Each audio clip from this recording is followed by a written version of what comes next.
छत्तीसगढ़ में चल रहे किस आंदोलन में भाग लेने के लिए महात्मा गांधी पहली बार छत्तीसगढ़ आए थे? इसके ऑप्शन है ए रायपुर का झंडा सत्याग्रह, बी रायपुर में खिलाफत आंदोलन, सी कंडेल नहर सत्याग्रह और डी जंगल सत्याग्रह। इसका उत्तर है ऑप्शन सी कंडेल नहर सत्याग्रह। 1 शताब्दी पहले राष्ट्रपिता महात्मा गांधी का पहली बार छत्तीसगढ़ आगमन हुआ था। बापू छत्तीसगढ़ के कंडेल ग्राम, जो कि वर्तमान में धमतरी जिले में आता है, में किए जा रहे कंडेल नहर सत्याग्रह के लिए आए थे। कलकत्ता से ट्रेन से बापू को लेकर छत्तीसगढ़ के गांधी पंडित सुंदरलाल शर्मा 20 दिसंबर 1920 को रायपुर पहुंचे थे।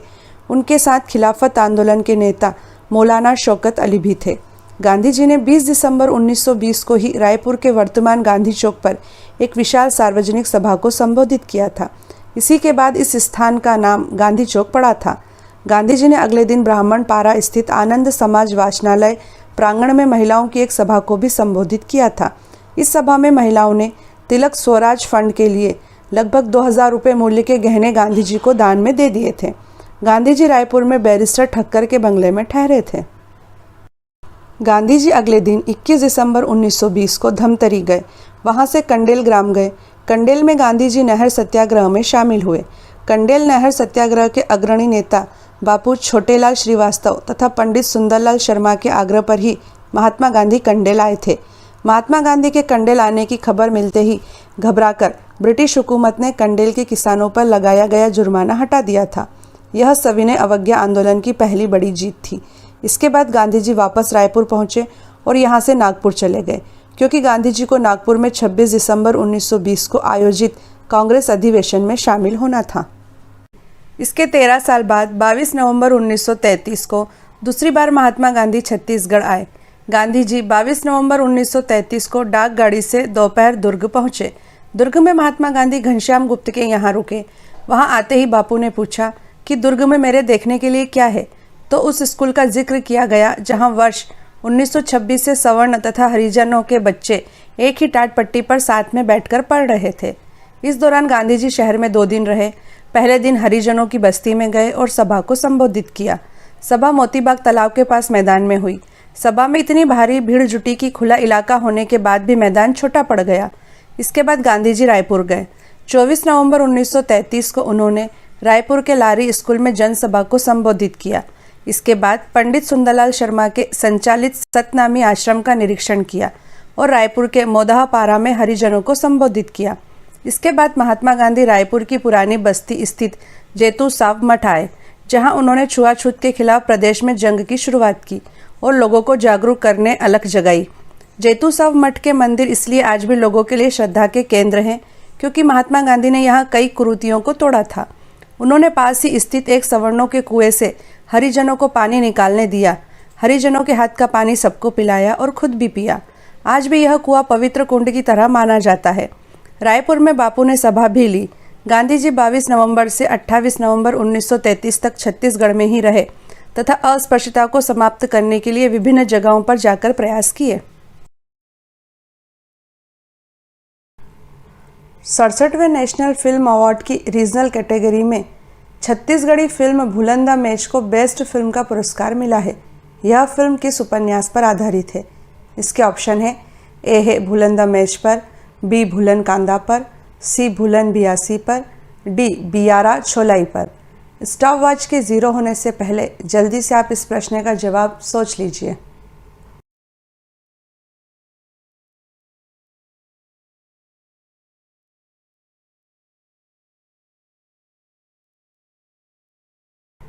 इसका जवाब है ऑप्शन बी भूलन कांदा पर। 22 मार्च 2021 को 67वें नेशनल फिल्म अवार्ड की रीजनल कैटेगरी में Chhattisgarhi film Bhulan the match को बेस्ट फिल्म का पुरस्कार प्राप्त हुआ है। यह फिल्म संजीव बख्शी के उपन्यास भूलन कांदा पर आधारित है।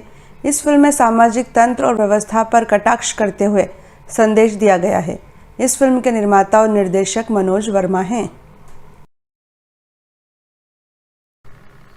वेदमती निम्न में से किसकी शैली है? इसके ऑप्शन है ए ऑप्शन है पंडवानी, बी कर्मा नृत्य, सी पंथी नृत्य और डी राउत नाचा।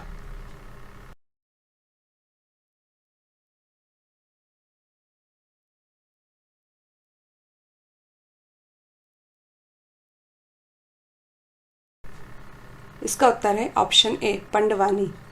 पंडवानी की दो शैलियाँ हैं जो हैं वेदमती तथा कापालिक शैली। पंडवानी गायिकाएं पहले केवल बैठकर गाती थीं, जिसे वेदमती शैली कहा जाता था। तीजन बाई वे पहली महिला थी जिन्होंने कापालिक शैली में पंडवानी का प्रदर्शन किया। गौरतलब है कि कापालिक शैली में कलाकार खड़े होकर पंडवानी गाते हैं। इस शैली की विख्यात गायिका हैं तीजन बाई, शांतिबाई चेलकने, उषाबाई बारले आदि। देश का सबसे बड़ा पद्म पुरस्कार पद्म विभूषण पाने वाली छत्तीसगढ़ की पहली कलाकार हैं।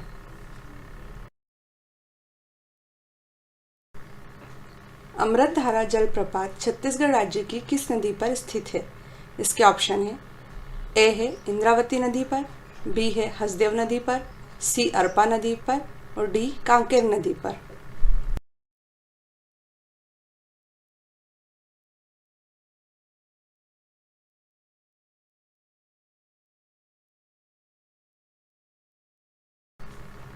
इसका उत्तर है ऑप्शन बी हसदेव नदी पर। कोरिया जिले की जीवनदायिनी और छत्तीसगढ़ को ऊर्जा देने वाली हसदेव नदी पर अमृतधारा जलप्रपात स्थित है। यह जलप्रपात 90 फुट अर्थात 27.4 मीटर ऊंचा है।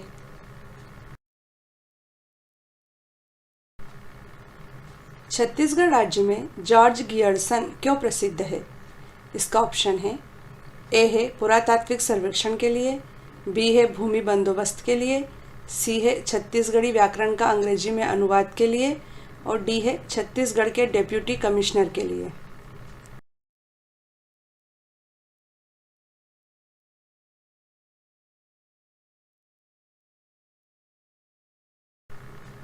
इसका उत्तर है ऑप्शन सी छत्तीसगढ़ी व्याकरण का अंग्रेजी में अनुवाद के लिए। जॉर्ज अब्राहम गियर्सन अंग्रेजों के ज़माने में इंडियन सिविल सर्विस के कर्मचारी, बहुभाषाविद और आधुनिक भारत में भाषाओं का सर्वेक्षण करने वाले पहले भाषा वैज्ञानिक थे।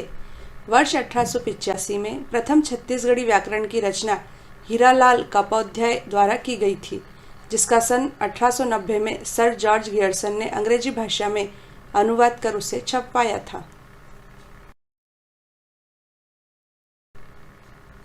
छत्तीसगढ़ में दाऊ श्री वासुदेव चंद्राकर कामधेनु विश्वविद्यालय किस जिले में स्थित है? इसके ऑप्शन है ए दुर्ग में, बी रायपुर में, सी बिलासपुर में या डी कोरिया में।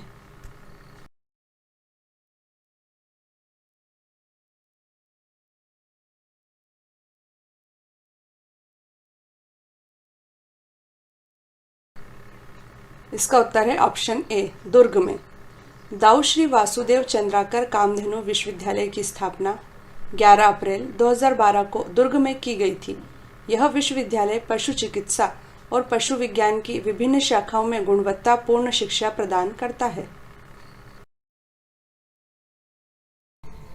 3 अप्रैल 2021 को छत्तीसगढ़ की पंचायतों ने लगातार तीसरे साल कितने राष्ट्रीय पंचायत पुरस्कार अर्थात दीनदयाल उपाध्याय पंचायत सशक्तिकरण पुरस्कार 2021 हासिल कर एक नया इतिहास रच दिया है? इसके ऑप्शन हैं ए 11, बी 16, सी 7 और डी 5।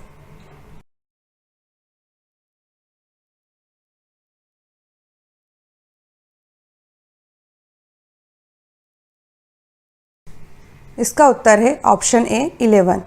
3 अप्रैल 2021 को केंद्रीय पंचायती राज मंत्रालय द्वारा कोंडागांव जिला पंचायत, गरियाबंद जनपद पंचायत और तिल्दा जनपद पंचायत तथा सरगुजा जिले के अंबिकापुर विकासखंड के सरगवा और लुंड्रा विकासखंड के रिरी, बालोद जिले के गुंडरदेही विकासखंड के माहूद, कबीरधाम जिले के सहसपुर लोहारा विकासखंड के महराटोला एवं रायपुर जिले के आरंग विकासखंड के बेहार ग्राम पंचायत का चयन दीनदयाल उपाध्याय जनपद सशक्तिकरण पुरस्कार के लिए किया गया है। राष्ट्रीय पंचायत पुरस्कार 2021 के अंतर्गत बीजापुर जिले के भोपालपट्टनम विकासखंड की गोटईगुंडा ग्राम पंचायत को नानाजी देशमुख राष्ट्रीय गौरव ग्राम सभा पुरस्कार, रायपुर जिले के अभनपुर विकासखंड के नवा गांव को बाल मित्र ग्राम पंचायत पुरस्कार और आरंग विकासखंड के बेहार को ग्राम पंचायत विकास योजना पुरस्कार दिया गया है। उल्लेखनीय है कि वर्ष 2019 और 2020 में भी प्रदेश की अलग अलग 11 ग्राम पंचायतों जनपद पंचायतों एवं जिला पंचायतों ने दीनदयाल उपाध्याय पंचायत सशक्तिकरण पुरस्कार हासिल किए थे। पूरे देश में बहुचर्चित छत्तीसगढ़ के नक्सल विरोधी अभियान सलवा जुड़ूम का हिंदी अर्थ क्या है? इसके ऑप्शन है ए है आत्मसमर्पण करो, बी नक्सलियों से प्रेम करो, सी नक्सलवाद का सफाया करो या डी शांति का कारवां।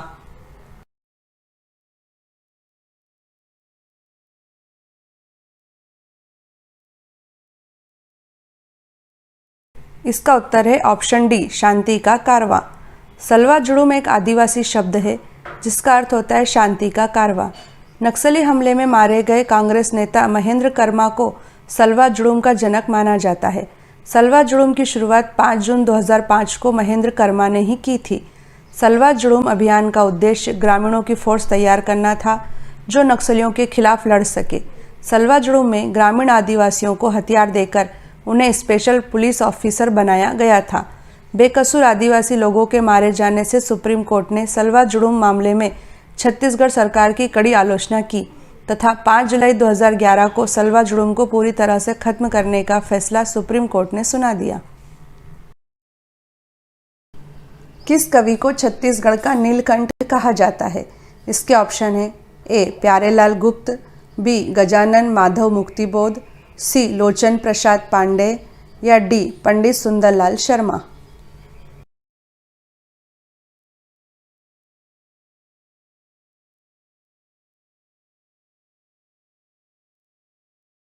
इसका उत्तर है ऑप्शन बी गजानन माधव मुक्तिबोध। छत्तीसगढ़ का नीलकंठ कहे जाने वाले देश के प्रसिद्ध कवि गजानन माधव मुक्तिबोध का जन्म 13 नवंबर 1917 को तत्कालीन मध्य प्रदेश के श्योपुर में हुआ था। मुक्तिबोध की प्रारंभिक शिक्षा उज्जैन में हुई। 1954 में एमए करने के बाद मुक्तिबोध राजनांदगांव के दिग्विजय कॉलेज में प्राध्यापक पद पर नियुक्त हुए। राजनांदगांव उनका अध्यापन क्षेत्र ही नहीं अध्ययन क्षेत्र भी था। यहाँ रहते हुए उन्होंने कई कालजयी कृतियों की रचना की। 11 सितंबर 1964 को केवल 47 वर्ष की आयु में आपका देहांत हो गया। चांद का मुंह टेढ़ा है, भूरी भूरी खाक धूल, ब्रह्मा राक्षस तथा तार सप्तक आपकी प्रसिद्ध रचनाएं हैं। 5 अप्रैल 2021 को अंबिकापुर के दरीमा हवाई अड्डे का नाम बदलकर क्या कर दिया गया है?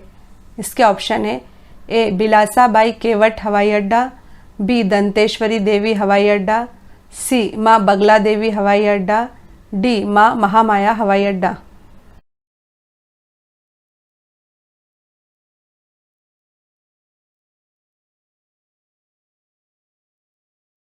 इसका उत्तर है ऑप्शन डी माँ महामाया हवाई अड्डा। 5 अप्रैल 2021 को छत्तीसगढ़ सरकार ने प्रदेश के एक और हवाई अड्डे का नाम बदल दिया है। अंबिकापुर के दरीमा हवाई अड्डे का नाम अब माँ महामाया हवाई अड्डा कर दिया गया है। अंबिकापुर से करीब 12 किलोमीटर दूर दरीमा में बना यह हवाई अड्डा अभी पूरी तरह सक्रिय नहीं है। यहाँ केवल चार्टर्ड विमान ही उतर सकते हैं। दरअसल माँ महामाया का नाम सरगुजा की धार्मिक सांस्कृतिक पहचान का एक हिस्सा है। अंबिकापुर की सबसे ऊंची पहाड़ी पर माँ महामाया का विशाल मंदिर है। यह सरगुजा राज परिवार की कुल देवी हैं। सरगुजा संभाग में यह इष्ट देवी के रूप में पूजी जाती हैं। इस नामकरण के साथ ही छत्तीसगढ़ में मौजूद 4 हवाई अड्डों का नामकरण पूरा हो गया है। रायपुर हवाई अड्डे को स्वामी विवेकानंद का नाम दिया गया है। यह स्वामी विवेकानंद के रायपुर में बिताए दिनों की स्मृतियों के लिए है। जगदलपुर हवाई अड्डे को बस्तर की आराध्य देवी माता दंतेश्वरी का नाम दिया गया है। वहीं बिलासपुर के चक्कर भाटा हवाई अड्डे को बिलासाबाई केवट के नाम से जाना जा रहा है। बिलासाबाई मध्यकालीन दौर की एक योद्धा थी। रतनपुर के राजा कल्याण साय ने उन्हें बिलासपुर क्षेत्र की जागीर दी थी।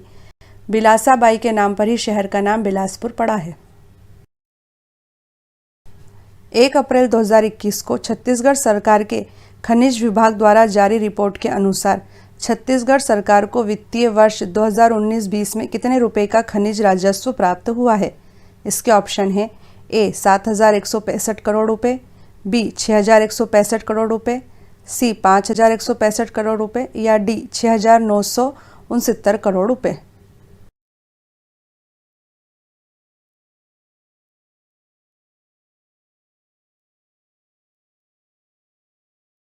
इसका उत्तर है ऑप्शन बी 6,165 करोड़ रुपए।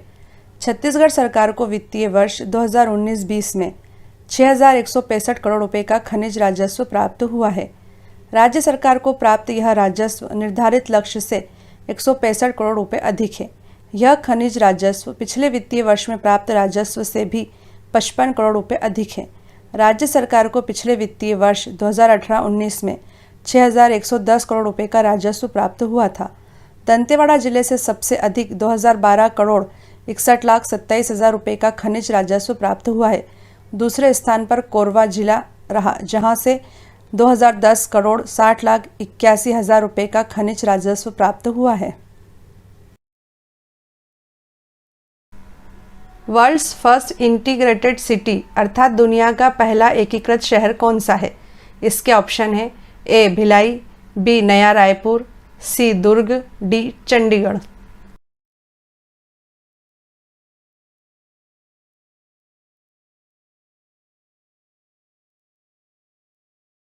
इसका उत्तर है option B Naya Raipur. World's first integrated city अर्थात दुनिया के पहले एकीकृत शहर का दर्जा नया रायपुर अर्थात अटल नगर को प्रदान किया गया है।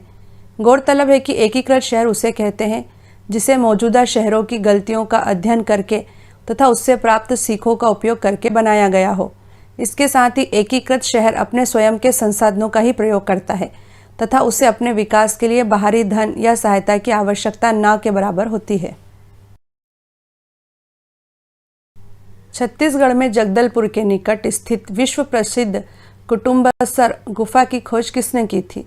इसके ऑप्शन है A doctor Shankar Tiwari, B Richard Hicks, C doctor Krishna Murari Sharma और D James V Smith.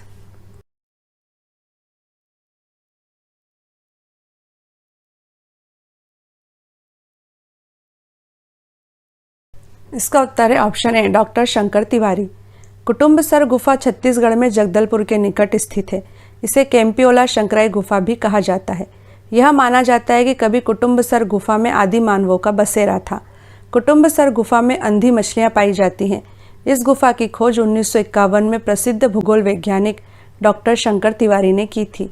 Limestone अर्थात चूना पत्थर से बनी इस गुफा की कार्बन डेटिंग करने पर यह पता चला कि इसका निर्माण लगभग 250 करोड़ वर्ष पूर्व हुआ था। इस गुफा की सबसे खास बात यह है कि यहाँ जो स्तंभ बने हैं वह अपने आप प्राकृतिक तरीके से बने हैं। पानी की बूंदों के साथ जो कैल्शियम गिरता गया उसने धीरे धीरे चमकते हुए स्तंभों का रूप ग्रहण कर लिया। गौरतलब है कि कुटुम्बसर गुफा कांगेर घाटी नेशनल पार्क में स्थित है। कांगेर घाटी को 1982 में नेशनल पार्क का दर्जा दिया गया था। साहित्यकार एवं भाषाविद कवि डॉक्टर नरेंद्र देव वर्मा के गीत अरपा पैरी के धार महानदी है आपार को छत्तीसगढ़ के राज्य गीत का दर्जा किस दिन प्रदान किया गया था? इसके ऑप्शन है ए 15 अगस्त 2018 को, बी 1 नवंबर 2016 को, सी 3 नवंबर 2019 को, डी 1 नवंबर 2017 को।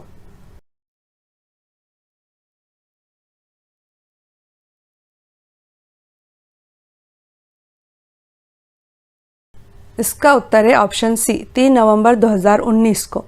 साहित्यकार एवं भाषाविद कवि डॉक्टर नरेंद्र देव वर्मा के गीत अरपा पैरी के धार महानदी है आपार को 3 नवंबर 2019 को रायपुर के साइंस कॉलेज मैदान में आयोजित राज्योत्सव 2019 के मंच से मुख्यमंत्री भूपेश बघेल ने छत्तीसगढ़ का राज्य गीत घोषित किया। वर्ष 2020 में छत्तीसगढ़ सरकार ने सार्वजनिक कार्यक्रम में गाने के लिए राज्य गीत अरपा पैरी के धार का मानकीकरण कर दिया है, जिसके अनुसार यह राज्य गीत सार्वजनिक कार्यक्रमों में 1 मिनट 15 सेकंड में गाया जाएगा। अर्थात यह गीत सार्वजनिक कार्यक्रमों में पूरा न गाकर केवल शुरू की कुछ पंक्तियां 1 मिनट 15 सेकंड में गाई जाएंगी। उल्लेखनीय है कि डॉक्टर नरेंद्र देव वर्मा की बेटी मुक्तेश्वरी मुख्यमंत्री भूपेश बघेल की पत्नी हैं। छत्तीसगढ़ की मिनी माता अर्थात मीनाक्षी देवी कुल कितनी बार लोकसभा सांसद चुनी गई थी? इसके ऑप्शन है ए 3 बार, बी 4 बार, सी 5 बार या डी 7 बार। स्टॉप वॉच के 0 होने से पहले आप इस प्रश्न का जवाब अपने मन में सोच लीजिए।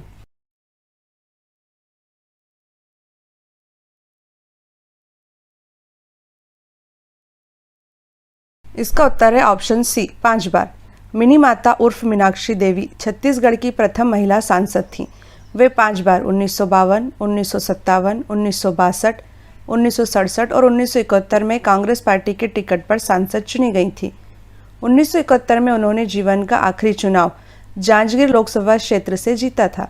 मिनी माता ने संसद में अस्पृश्यता बिल को पास कराने में महत्वपूर्ण भूमिका निभाई थी। छत्तीसगढ़ विधानसभा भवन का नाम मिनी माता के नाम पर ही रखा गया है। यह भी याद रखें कि मिनी माता का जन्म 1913 में असम के नौगांव में हुआ था। उनका मूल नाम मीनाक्षी देवी था। मिनी माता का विवाह छत्तीसगढ़ के सतनामी पंथ के संत गुरु घासीदास के पुत्र गुरु अगम दास के संग हुआ था। 1972 में 11 अगस्त को भोपाल से दिल्ली जाते हुए विमान हादसे में उनका निधन हो गया था। पहली छत्तीसगढ़ी फिल्म कही देबे संदेश किस तारीख को रिलीज हुई थी? इसके ऑप्शन है ए 1 मई 1966 को, बी 5 जून 1967 को, सी 10 नवंबर 1968 को और डी 16 अप्रैल 1965 को।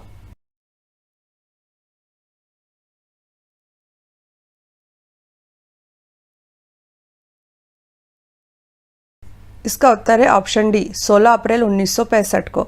कही देबे संदेश छत्तीसगढ़ी भाषा की पहली फिल्म है। यह फिल्म वर्ष 1965 में केवल 27 दिनों में बनकर तैयार हो गई थी। इस फिल्म को अनमोल चित्र मंदिर प्रोडक्शन के बैनर तले बनाया गया था।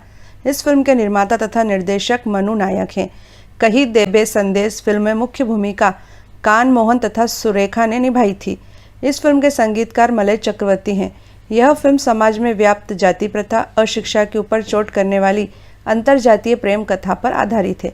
यह फिल्म 16 अप्रैल 1965 को रिलीज हुई थी तथा इस फिल्म को पहले ही दिन अर्थात 16 अप्रैल 1965 को तत्कालीन सूचना तथा प्रसारण मंत्री श्रीमती इंदिरा गांधी ने भी देखा था। छत्तीसगढ़ की पहली काव्य रचना छत्तीसगढ़ी दान लीला के लेखक कौन है? इसके ऑप्शन है ए पंडित सुंदरलाल शर्मा त्रिपाठी, बी गजानन माधव मुक्तिबोध, सी लोचन प्रसाद पांडे या डी प्यारेलाल गुप्त।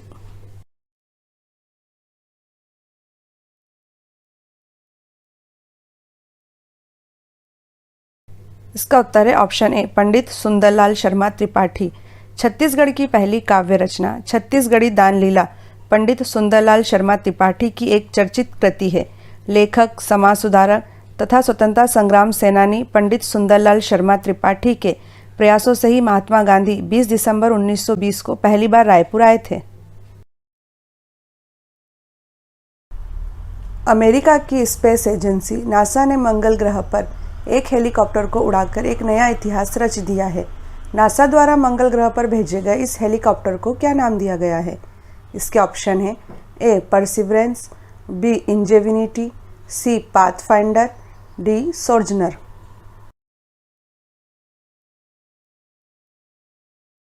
इसका उत्तर है ऑप्शन बी इंजेविनिटी।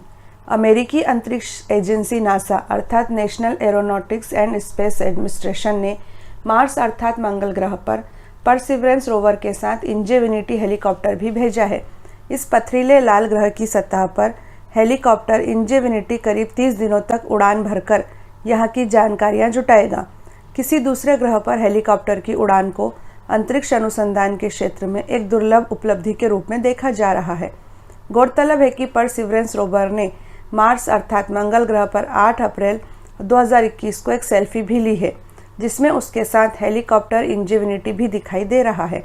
नासा ने मार्स रोवर के ट्विटर अकाउंट पर इस तस्वीर को शेयर करते हुए लिखा है कि 2 बूट्स 1 सेल्फी।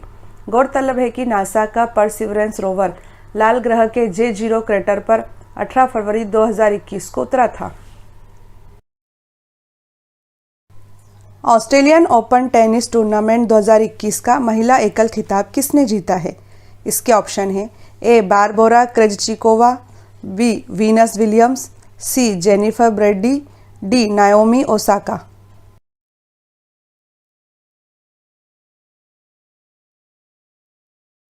इसका उत्तर है ऑप्शन डी नाओमी ओसाका।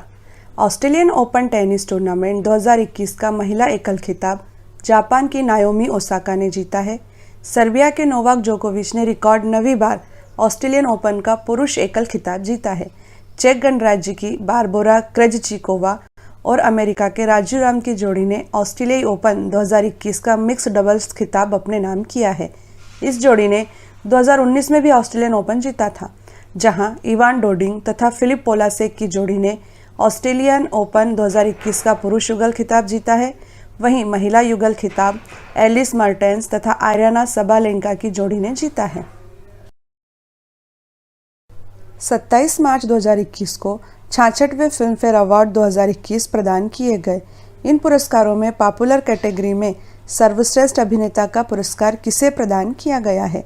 इसके ऑप्शन हैं ए इरफान खान, बी अमिताभ बच्चन, सी आयुष्मान खुराना और डी पंकज त्रिपाठी।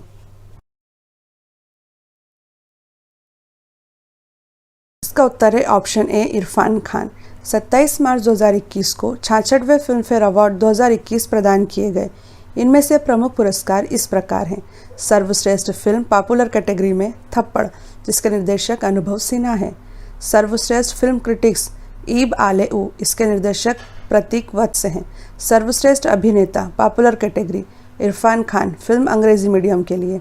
सर्वश्रेष्ठ अभिनेत्री popular category Taapsee Pannu, film Thappad के लिए। सर्वश्रेष्ठ अभिनेता क्रिटिक्स अमिताभ बच्चन, फिल्म गुलाबो सिताबो के लिए। सर्वश्रेष्ठ अभिनेत्री critics Tillotama Shome, film sir के लिए। सर्वश्रेष्ठ निर्देशक Om Raut, film Tanhaji the unsung warrior के लिए। सर्वश्रेष्ठ सहायक अभिनेता Saif Ali Khan, film Tanhaji the unsung warrior. सर्वश्रेष्ठ सहायक अभिनेत्री फारूक जफर, फिल्म गुलाबो सिताबो के लिए। सर्वश्रेष्ठ नवोदित फिल्म निर्देशक राजेश कृष्णन, फिल्म लुटकेस के लिए। सर्वश्रेष्ठ संगीत एल्बम प्रीतम, फिल्म लूडो के लिए।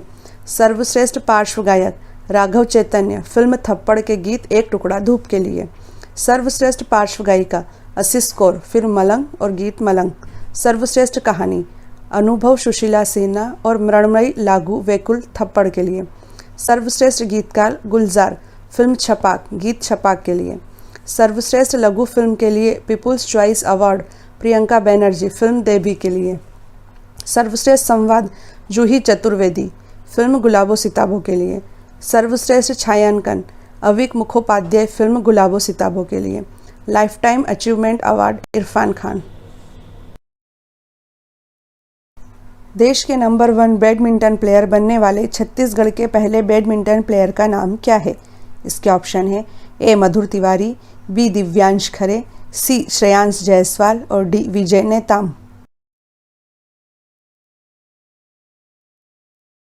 इसका उत्तर है ऑप्शन सी श्रेयांश जायसवाल।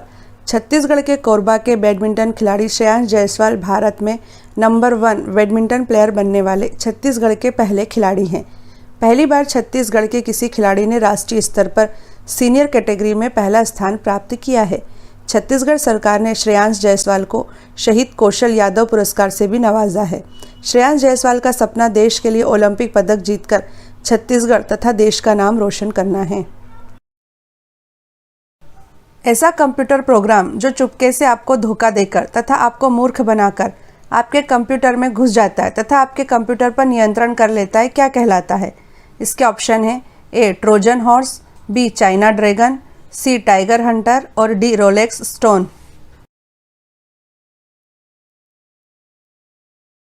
इसका उत्तर है ऑप्शन है ट्रोजन हॉर्स। ट्रोजन हॉर्स एक हानिकारक मेलवेयर या यूं कहें कि वायरस से मिलता जुलता कंप्यूटर प्रोग्राम होता है जो कि हमारे कंप्यूटर सिस्टम पर नियंत्रण कर लेता है। ट्रोजन हॉर्स मेलवेयर कंप्यूटर वायरसों की तरह अपनी डुप्लीकेट कॉपी क्रिएट नहीं करते हैं, अपितु यह आपके कंप्यूटर में घुस जाता है तथा आपके कंप्यूटर पर नियंत्रण कर लेता है। Trojan horse malware computer program को लोग धोखे से डाउनलोड कर लेते हैं, यह सोचकर कि यह फाइल सही है, परंतु ऐसा नहीं होता है, बल्कि यह लोगों को फंसाने के लिए ट्रिक का इस्तेमाल करता है। उदाहरण के लिए, यह आपके दोस्त की फेसबुक आईडी को हैक कर लेता है और उस आईडी से आपको एक मैसेज भेजता है कि दोस्त इस गेम को डाउनलोड करो, यह बहुत बढ़िया गेम है, परंतु वह गेम ना होकर एक ट्रोजन हॉर्स हानिकारक मेलवेयर कंप्यूटर प्रोग्राम होता है। जैसे ही आप अपने दोस्त की हैक आईडी के मैसेज को क्लिक करते हैं तो यह आपके सिस्टम में घुस जाता है और आपके सिस्टम पर कब्जा कर लेता है। इसका नाम ट्रोजन हॉर्स क्यों पड़ा, इसकी भी एक रोचक कहानी है। एक ग्रीक कथा के अनुसार हजारों साल पहले ट्रॉय के राजकुमार पेरिस को स्पार्टा की रानी हेलेना से प्यार हो गया। वह उसका धोखे से अपहरण करके ट्रॉय नगर लेकर आ गया, स्पार्टा का राजा अपनी रानी हेलेना को छुड़ाने के लिए ट्रॉय नगर के बाहर पहुंचा। लड़ाई कई दिनों चली, परंतु स्पार्टा का राजा ट्रॉय शहर में घुस ही नहीं पा रहा था, क्योंकि ट्रॉय शहर ऊंची ऊंची दीवारों से घिरा था। उसमें एक मुख्य द्वार था जो बहुत मजबूत था, जिसे तोड़े बिना ट्रॉय नगर में प्रवेश नहीं किया जा सकता था। अब स्पार्टा के राजा ने एक चाल चली। उसने ट्रॉय नगर में प्रवेश करने के लिए लकड़ी के एक विशाल घोड़े का निर्माण किया, जिसे ट्रोजन हॉर्स अर्थात काठ का घोड़ा नाम दिया गया, जिसके खोखले पेट में राजा ने अपने 30 सबसे कुशल सैनिकों को छिपा दिया। यह घोड़ा ट्रॉय नगर के पास छोड़कर स्पार्टा का राजा अपनी बाकी सेना को दूर ले जाकर छुप गया। राजकुमार पेरिस की सेना ने समझा कि स्पार्टा का राजा अपने सैनिकों को लेकर भाग गया है। राजकुमार पेरिस की सेना ट्रोजन हॉर्स को अपनी जीत की निशानी के तौर पर रस्सियों से बांधकर ट्रॉय नगर में ले आती है तथा जमकर जीत का जश्न मनाती है। जैसे ही रात होती है, ट्रोजन हॉर्स में छुपे स्पार्टा के राजा के सैनिक ट्रोजन हॉर्स के पेट को खोलकर बाहर निकलते हैं तथा ट्रॉय नगर का दरवाजा खोल देते हैं, जिससे स्पार्टा का राजा तथा उसके हजारों सैनिक ट्रॉय नगर में घुस आते हैं और ट्रॉय के राजकुमार पेरिस को मारकर तथा ट्रॉय नगर को नष्ट करके अपनी रानी को छुड़ा ले जाते हैं। इसी ट्रोजन हॉर्स के नाम पर इस कंप्यूटर मेलवेयर प्रोग्राम का नाम पड़ा है, क्योंकि यह भी धोखे से आपके कंप्यूटर में आपके ही द्वारा घुसा लिया जाता है। उम्मीद है आप अब इस कंप्यूटर मेलवेयर प्रोग्राम का नाम तथा इसका काम जीवन भर नहीं भूलेंगे। मानव शरीर का कौन सा अंग आदम का सेब अर्थात एडम्स एप्पल के रूप में जाना जाता है? इसके ऑप्शन है ए फेरिंग्स, बी लेरिंग्स, सी ट्रेकिया और डी इसोफेगस।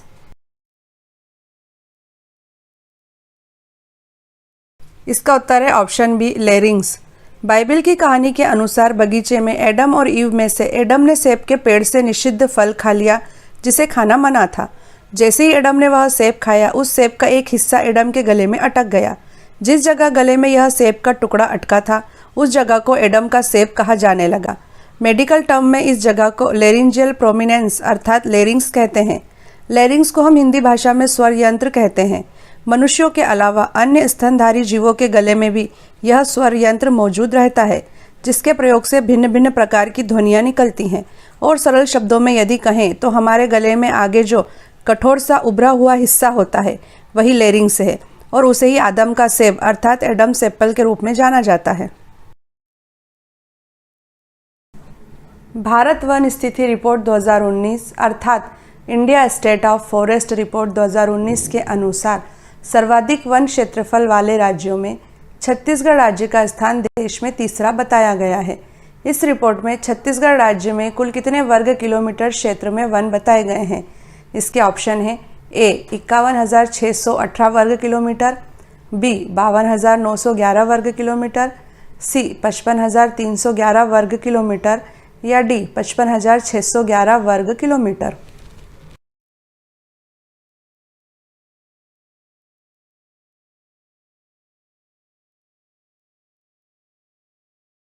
इसका उत्तर है ऑप्शन डी 55,611 वर्ग किलोमीटर। गौरतलब है कि भारत सरकार के पर्यावरण, वन और जलवायु परिवर्तन मंत्रालय के अधीन संगठन भारतीय वन सर्वेक्षण द्वारा भारत वन स्थिति रिपोर्ट 2019 जारी की गई है। देश में वनों एवं वृक्षों से आच्छादित कुल क्षेत्रफल 8,07,276 वर्ग किलोमीटर है, अर्थात देश के कुल भौगोलिक क्षेत्रफल का 24.56% इस रिपोर्ट में बताया गया है। इस रिपोर्ट में सर्वाधिक वन क्षेत्रफल वाले राज्यों में पहला स्थान 77,482 वर्ग किलोमीटर के साथ मध्य प्रदेश का बताया गया है। दूसरा स्थान अरुणाचल प्रदेश का है, जिसका वन क्षेत्रफल 66,688 वर्ग किलोमीटर इस रिपोर्ट में बताया गया है। सर्वाधिक वन क्षेत्रफल वाले राज्यों में छत्तीसगढ़ राज्य का स्थान देश में तीसरा है। छत्तीसगढ़ का कुल वन क्षेत्रफल 55,611 वर्ग किलोमीटर इस रिपोर्ट में बताया गया है। उल्लेखनीय है कि यह रिपोर्ट 2 साल में एक बार जारी की जाती है। अगली रिपोर्ट दिसंबर 2021 में जारी की जाएगी।